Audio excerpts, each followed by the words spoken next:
Erdogan personally. And the message, one very important message from this sailing is to Mr. Erdogan. If you like to direct address to Erdogan. Yes, exactly. If you would like to transform Turkey into another Iran, well, this is your internal problem and dilemma in Turkey. We do not intervene, and this is not our role to intervene in such questions. If you would like to transform Turkey into another Islamic caliphate as it was, well, this is an internal Turkish problem. But don't use or misuse Israel as a pretext to do so, to raise popularity, to achieve the Arab world, to raise all kind of profits in Iran or something like that. We are not the scapegoat for Iran, for Turkey to achieve all kind of internal objectives. So, and this international sailing is Turkish. The organization who is behind that is Turkish. Most of the participants are Turkish, I mean the international sail. And Mr. Erdogan accepted them, met them personally, and declared that this is a very important aim in the Turkish politics, international politics. I mean the siege on Gaza.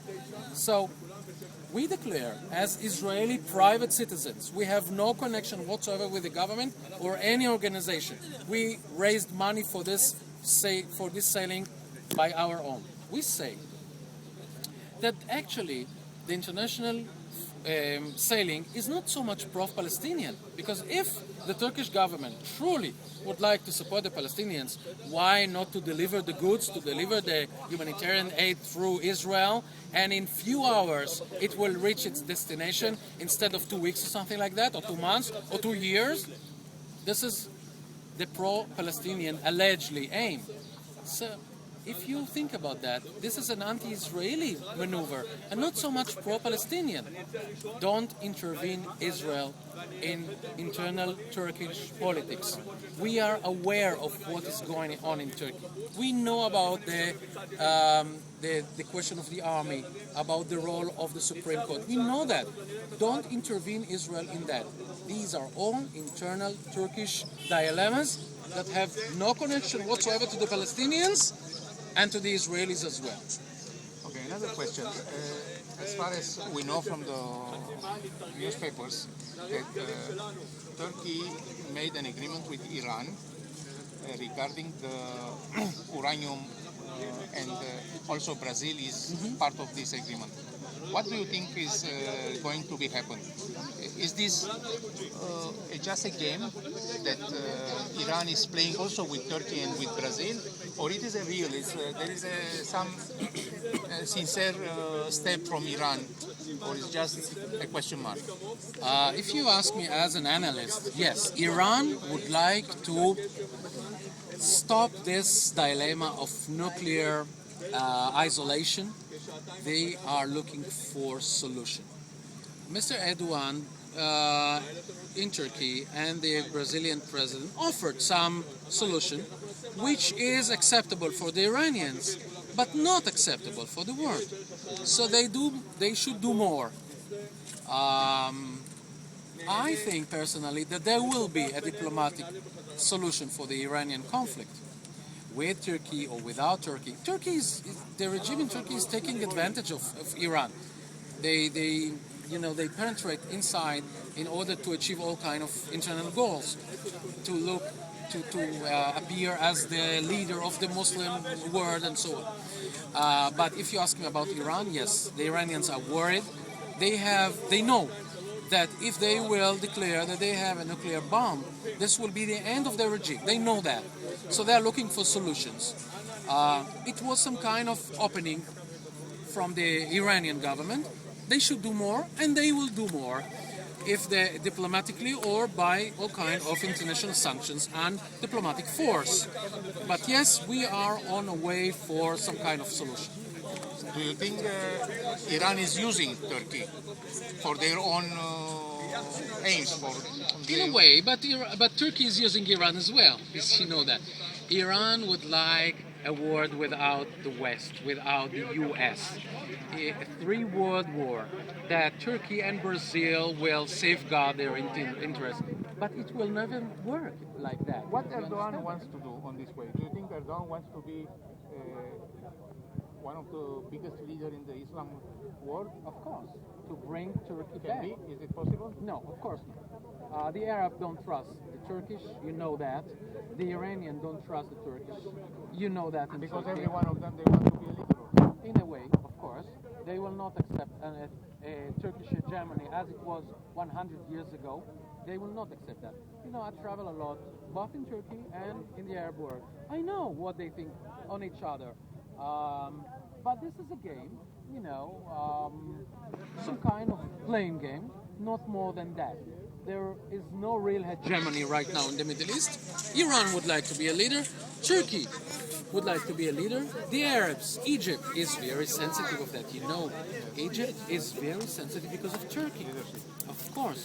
So this is an unbalanced situation, which is not good. I don't think that Turkey should look east. Turkey should look west, because something has happened from Ataturk nowadays. Turkey achieved something. You know, Turkey can lead a wider arena than just the Middle East. The Middle East is a small game. You're an empire. You can lead something much wider.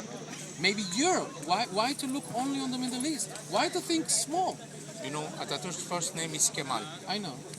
Today there is a new elections, internal elections in the CHP party. This is the party which Ataturk founded. Yeah. And a new Kemal probably will be elected in this CHP elections. I don't know if you have an idea what's happened in the internal politics of Turkey. I have an idea. And, I follow the referendums that are very, very crucial for the future of this country.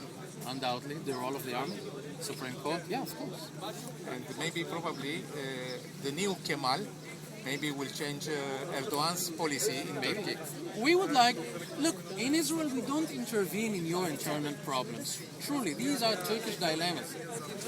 But don't use Israel and the Palestinians as scapegoats, as an abuse, you see. They use us. We are function for them. The question of Gaza. They don't really think about Gaza. They would like to use Israel as a tool to reach their goals. And this is wrong. The last question. Yeah. This protest, I believe, is not against the Turkish people. Of course not. Correct? We are very close to the It's Turkish only people. against the provocators. Against the provocation and the lie of this international sailing that the Turkish government is in a way behind it, or any kind of Turkish Muslim organizations. We are very close to the Turkish people, and we will stay close to the Turkish people because we are Mediterraneans. We are temperate and hot-blooded and everything. But if this government, and we do not intervene in that, if this government was friendly to Israel, well, nothing happened. But this is not the situation. They use us. The message of this sailing is stop intervening in our internal politics and affairs. And the Palestinian question, there is no siege. There is no real siege. Mr. Erdogan is welcome to send to Israel all kind of humanitarian aid, whatever he wants, and Israel will deliver in few hours inside Gaza Strip. You don't need all this provocation, anti-Israeli provocation. Not for doing cement so. and not reinforced parts. It's not allowed. Cement, Has yes. to pass Mahonat Kanim. That is right, but cement will enter. And if there will be an international control on that, and there are all kind of mechanisms that work on that, no problem. We, as an Israelis, afraid that Gaza Strip will be a base of missiles of Iran, of terrorism again. And this is the Egyptian government is worried again because they have the same interest. Thank you very much. Thank you. Thank you.